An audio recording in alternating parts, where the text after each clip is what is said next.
Hi guys! Mag-unboxing tayo ngayon ng Baby Alive.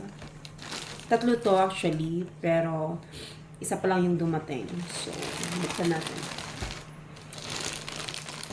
Para to sa mga dalaginding ko sa Pilipinas. Tatlo sila. Dito na lang natin buksan. Oh!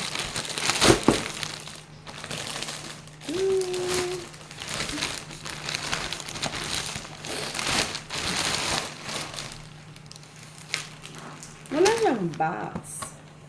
So cute. Baby Alive, guys.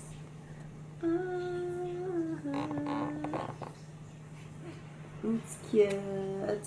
Pero hindi ko siya gagalawin dito. Hindi ko siya tatanggalin kasi gusto ko yung mga pamangkin ko yung magbukas dito. Actually, tatlo yung dalagita kong pamangkin. Hindi dalagita. Maliliit na mga pamangkin ko, tatlo to. So, umorder ako ng tatlo. Tig-isa sa kanila para hindi mag-away-away. So, ayun. So, bale, may pagkain sila dito. Para siyang clay siguro. Tapos, susubuan mo siya.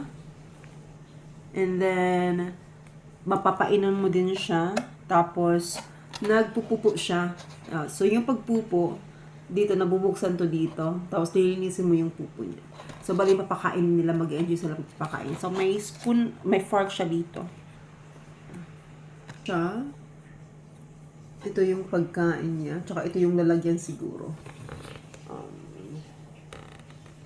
Ito yung lalagyan. Bale, susubuan yung baby. Pag nasubuan na siya, walang cute. Oh, may ano siya dito. Pag malaglag yung food, maano lang siya dito. So, pagpakain niya, pwede siya mapakain, mapainom. Then, yung pagdinis kasi nagpupupo siya eh. Tumatay siya.